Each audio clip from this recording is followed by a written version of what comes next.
रोज सुबह का ये नियम हो गया। दरवाजे पे बुढ़िया उसके स्वागत के लिए तैयार रहती। दूसरे दिन बुढ़िया ने चाय भी पिलाई, नाश्ता भी करवाया। तीसरे दिन बगीचे में घूमते वक्त उस बुढ़िया ने पूछा कि तुम काफी होशियार और कुशल और जानकार आदमी मालूम पड़ते हो, इंश्योरेंस के बाबत तुम्हारा क्या ख्याल है? इंश्योरेंस के लोग मेरे पीछे पड़े रहते हैं, ये योग्य है करवाना कि नहीं? तब टेल कार्नेगी ने उससे इंश्योरेंस की बात शुरू की।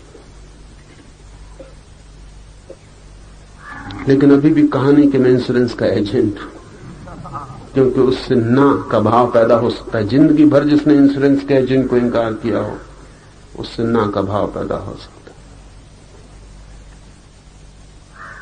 लेकिन 7वें दिन इंश्योरेंस डेल कार्नेगी ने कर लिया। जिससे हां का संबंध बन जाए उस पर आस्था बननी शुरू होती। जिस पर आस्था बन जाए, भरोसा बन जाए, उसको ना कहना मुश्किल होता चला जाता है। अंगुली पकड़ के ही पूरा का पूरा हाथ पकड़ा जा सकता है। तो श्रुति अज्ञानी से ऐसी भाषा में बोलती है कि उसे हां का भाव पैदा हो जाए, तो ही आगे की यात्रा।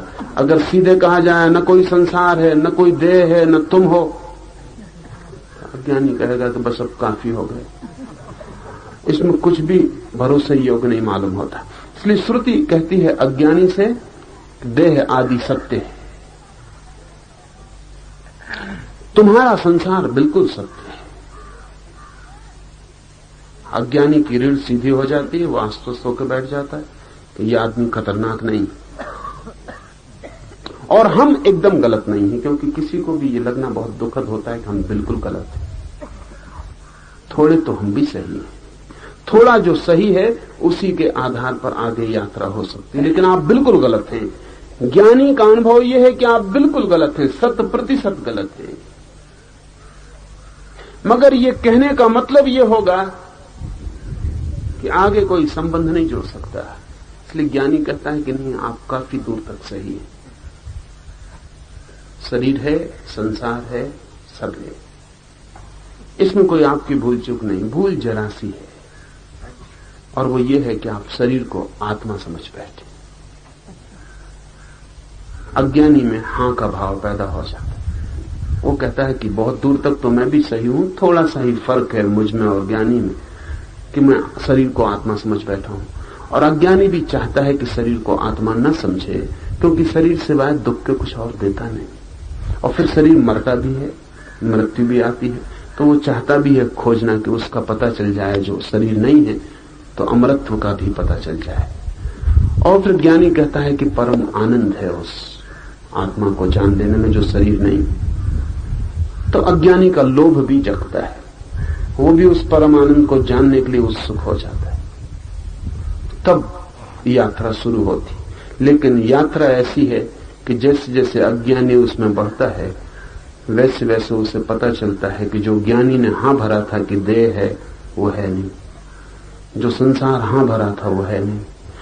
और जैसे जैसे गहरा होता है, वैसे वैसे ज्ञानी उस पर शर्तें जोड़ता है। वो कहता है कि अगर आनंद का लोभ किया तो आनंद कभी मिलेगा नहीं। हालांकि वो लोभ से ही चला था, मगर ये बात की बातें हैं।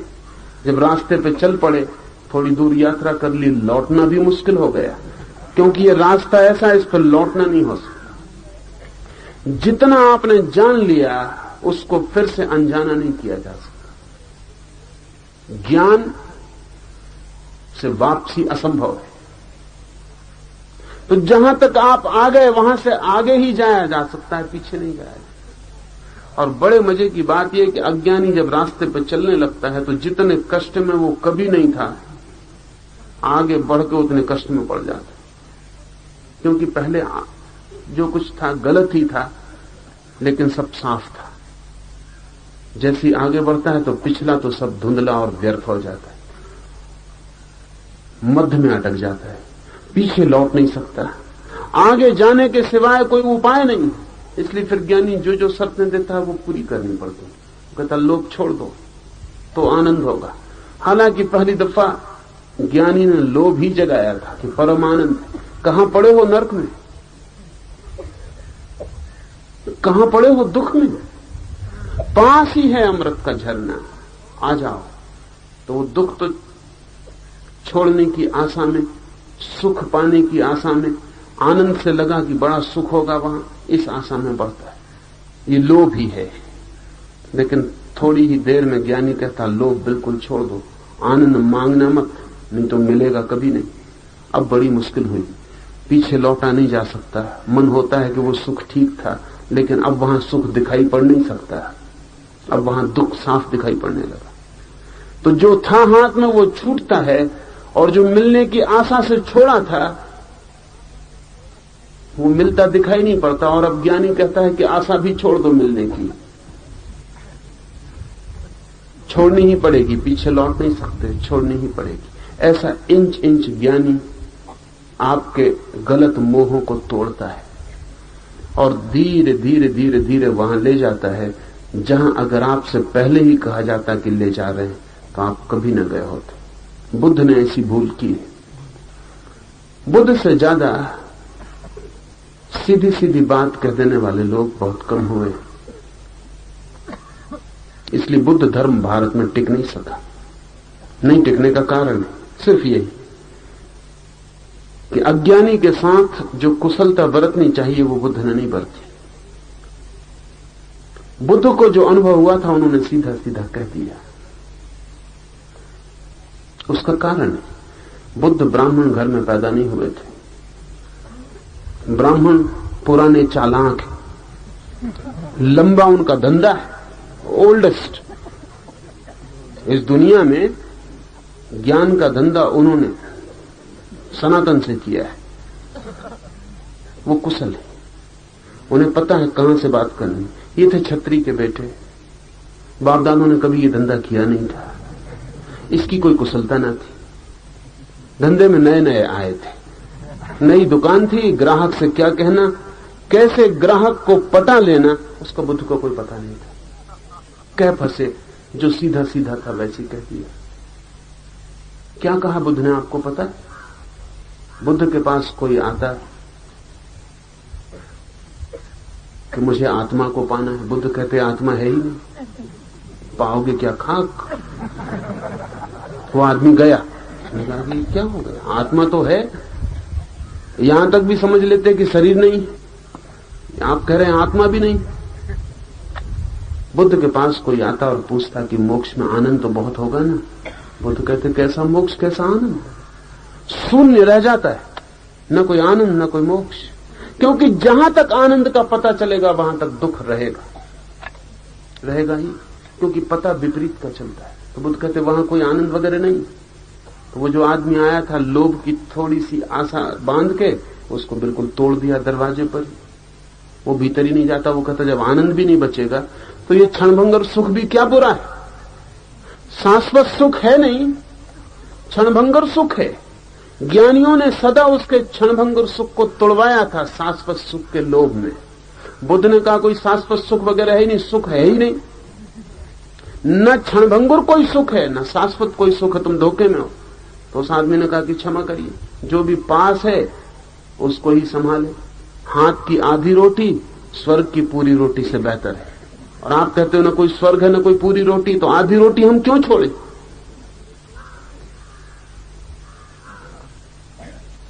बुद्ध से लोग पूछने जाते हैं कि ईश्वर मिलेगा।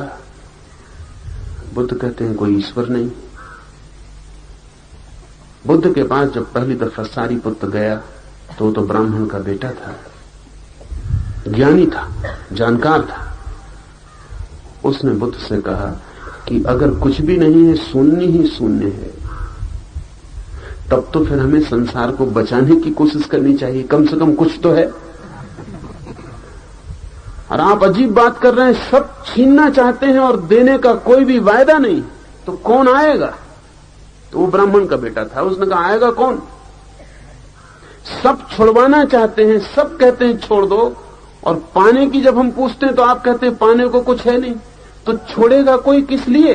छोड़ता तो आदमी पाने के मोह में, बुद्ध ने कहा लेकिन जो पाने के मोह में छोड़ता है वो छोड़ता ही नहीं। त्याग का मतलब क्या है? त्याग अगर इसलिए है कि कुछ मिलेगा तो ये सौदा हुआ। त्याग कहां है? एक आदमी महल छोड़ देता है, स्वर्ग में महल मिल जाएगा, ये सौदा है। एक आदमी पुण्य करता है कि सुख मिलेगा, ये सौदा है। एक आदमी सेवा करता है, धर्म करता है, दान करता है, इस आशा में कि इसके प्रतिकार में कुछ मिलेगा, किसी लोक में, किसी जन्म में, ये सौदा है। इसमें कहां त्याग है? बुद्ध ने कहा त्याग तो तभी है जब कोई छोड़ता है और पाने की कोई आशा नहीं रखता। पर सारीपुत्र ने कहा कि होगा ये त्याग, लेकिन फिर आप त्यागी कहीं पा ना सकेंगे। त्यागी मिलेगा कहां? हम सब सौदेबाज हैं। हम अगर ईश्वर के साथ भी संबंध जोड़ते हैं तो वो व्यवसाय का है। अज्ञानी कुछ और कर भी नहीं सकता। तो बुद्ध का धर्म भारत में टिक नहीं सका, और जब भारत में नहीं टिक सका तो कहां टिक सकता था? लेकिन दूसरे मुल्कों में टिका। टिका कब? टिका जब बुद्ध के अनुयायियों ने वो सारी ट्रिक्स, वो सारा गोरख धंधा सीख लिया जो ब्राह्मणों को सदा से ज्ञात था, तब टिका। आप जान के हैरान होंगे कि बुद्ध क्षत्रिय है, लेकिन उनके सब बड़े शिष्य ब्राह्मण हैं और उन्होंने टिकाया। लेकिन भारत में तो बात बुद्ध बिगाड़ गए थे, इसलिए भारत में तो बुद्ध कह गए थे, इसलिए शिष्य भी उस पर जबरदस्ती दूसरी बातें नहीं थोप सकते थे। इसलिए भारत में तो नहीं टिका, लंका में टिका, बर्मा में टिका, जापान में टिका, चीन में टिका, तिब्बत में टिका, श्याम में, कोरिया में, सारी एशिया में टिक गया। भारत में नहीं टिका, क्योंकि भारत ने बुद्ध से आमने सामने बात कर ली थी और बुद्ध ने कहा था कुछ पाने को नहीं। इसलिए भारत में फिर से पाने का लोभ जगाना मुश्किल था, भारत के बाहर जगा दिया। इसलिए भारत के बाहर जो बुद्ध धर्म है वो हिंदू धर्म का रूपांतर है, वो बुद्ध की वाणी नहीं है, वो वास्तविक नहीं है, इसलिए टिका। वास्तविक था तो बिल्कुल नहीं टिका। आप जानते हैं महावीर क्षत्रिय थे, लेकिन महावीर के 11 गणधर सब ब्राह्मण, उन्होंने टिकाया। महावीर के हैसियत की बात नहीं थी टिकाने की। क्षत्रिय को पता नहीं है, धंधे नहीं उसका, वो तलवार वगैरह चलाना जानता होगा। ये शास्त्र की दुनिया, इस शब्द का जो खेल है उसका उसे कोई पता नहीं है। तो 11 के 11 महावीर के जो बड़े शिष्य हैं, गणधर हैं, उन्होंने टिकाया और सुविधा बन गई। क्योंकि बुद्ध तो बोले खुद, इसलिए शिष्य भी उसको बिगाड़ने में मुश्किल में पड़ गए। महावीर बोले नहीं, महावीर चुप रहे, गणधर बोले, सुविधा रही। महावीर का सीधा वक्तव्य न होने से गणधरों ने जो कहा समझा गया यही जैन धर्म है। महावीर चुप रहे, कहा जाता है कि महावीर मौन रहे, उनके मौन को उनके गणधरों ने समझा और गणधरों ने फिर लोगों को समझाया। इसलिए महावीर का धर्म थोड़ा सा टिका है, फिर भी बहुत ज्यादा टिका हुआ नहीं दिखाई पड़ता। कोई 25 लाख जैन है 2500 साल में। अगर 25 आदमी भी महावीर से प्रभावित होते और शादी कर लेते तो इतने बच्चे 2500 साल में पैदा हो जाते। कोई संख्या किसी मतलब की नहीं है। कारण क्या है? कारण वही है, क्षत्रिय को पता नहीं है उस भाषा का जो अज्ञानी से बोलनी चाहिए। वो तो सदियों में विकसित होती है। ये श्रुति कहती है देह आदि सत्य है, ऐसा ज्ञानियों को समझाने के लिए श्रुति प्रारब्ध कर्म की बात नहीं कहती। ज्ञानियों को नहीं समझाना है ऐसा, पर अज्ञानियों का समाधान करने के लिए श्रुति प्रारब्ध कर्म की बात कहती है। वास्तव में परिपूर्ण, आदि अंत रहित, अमाप, नाप सकने में असंभव, विकार रहित, सत्ता में, चैतन्य रूप, नित्य, आनंद में, अविनाशी, हर एक में व्यापक होने वाला, एक रस वाला, पूर्ण, अनंत, सर्व तरफ मुख वाला, त्याग कर सकने में अथवा ग्रहण कर सकने में असत्य, आधार के ऊपर नहीं रहने वाला, आश्रय रहित, निर्गुण, क्रिया रहित, सूक्ष्म, विकल्प रहित, स्वतः सिद्ध, शुद्ध बुद्ध, अमुक के समान नहीं, एक और अद्वैत ब्रह्म ही सब कुछ है और कोई भी नहीं। बाकी सब असत्य है। वास्तव में जो हमें सत्य दिखाई पड़ता है वो इसलिए सत्य दिखाई पड़ता है कि हमारे पास वो देखने की आंख ही नहीं जो सत्य को देख सके। हमारे पास वो मन है केवल जो असत्य को जन्माता है। हमारे पास स्वप्न पैदा करने वाला मन है, सत्य देखने वाला चक्षु नहीं। इसलिए जो झूठ है वो हमें दिखाई पड़ता है, जो नहीं है वो हमें दिखाई पड़ता है, और जो है उससे हम चूक जाते हैं। वो कैसे चक्षु पैदा हो, वो ज्ञान चक्षु कैसे जगे, वो शिवनेत्र कैसे खुले जिससे हम देख सकें क्या सत्य है। एक छोटा बच्चा है, खिलौनों में जीता है, खिलौने उसके लिए वास्तविक है, इसलिए उसकी गुड़िया की टांग टूट जाए तो वो वैसे ही रोता है जैसे वस्तुतः किसी की टांग टूट गई। रात उसे नींद नहीं आती, उसकी गुड़िया या गुड्डा उसके पास न रखा हो तो उसे वैसी बेचैनी होती जैसे आपका वास्तविक प्रेमी आपके पास ना हो। बच्चे के लिए अभी गुड्डा गुड़िया वास्तविक है, बड़ा होकर हंसेगा खुद ही कि मैं किस खेल में उलझा था।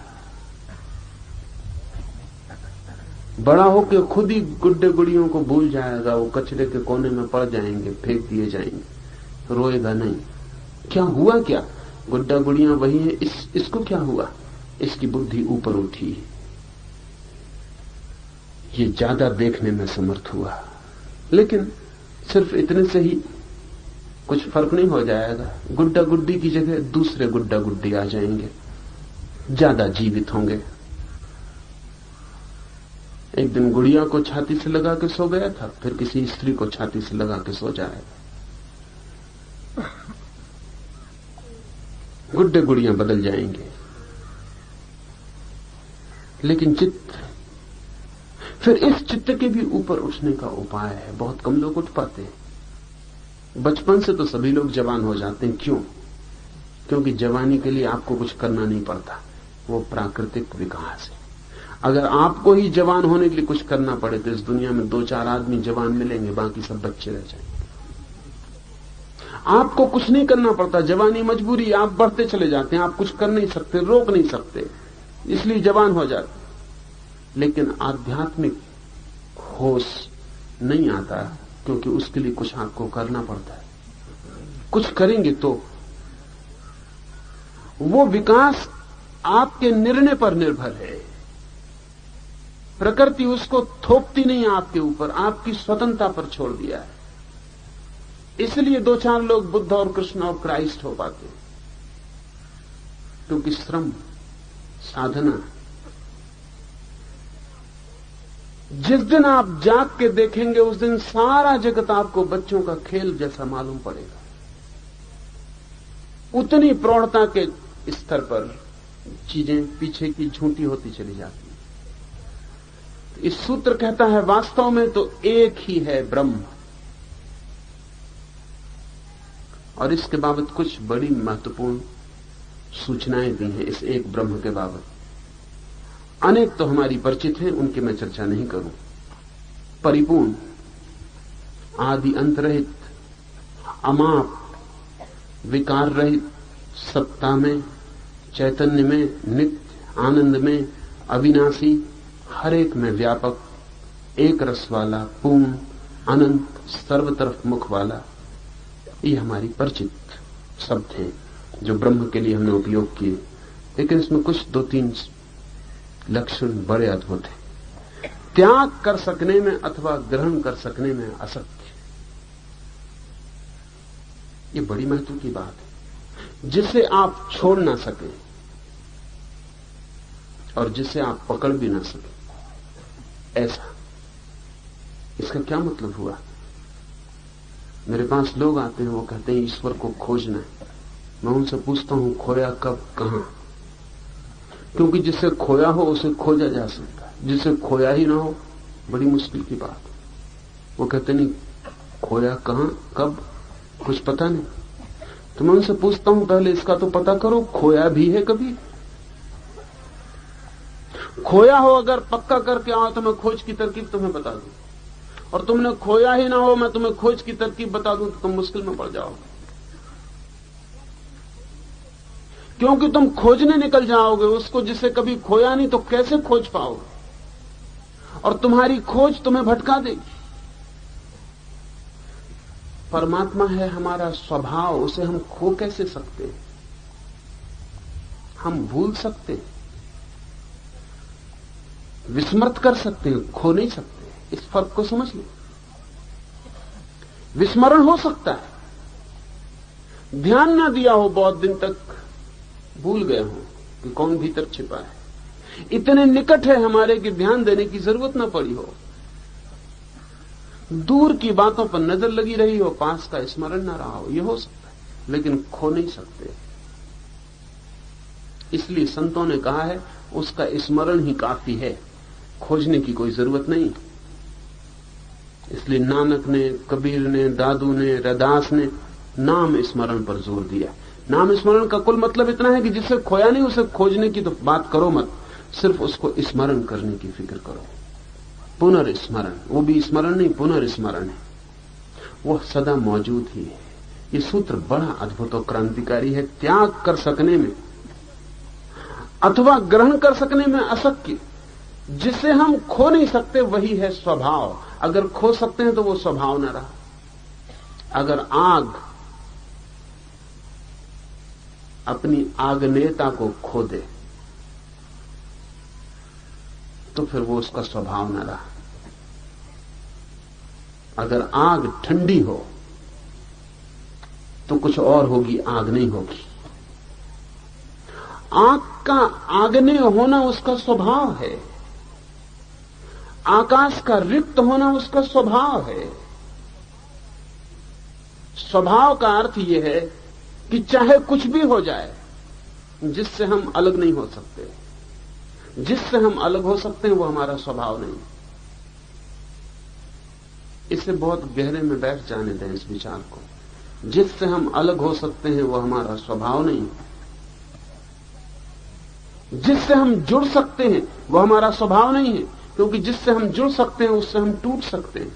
न जिससे जुड़ सकते हैं न जिससे टूट सकते हैं, वही है मेरा होना, वही है हमारा होना।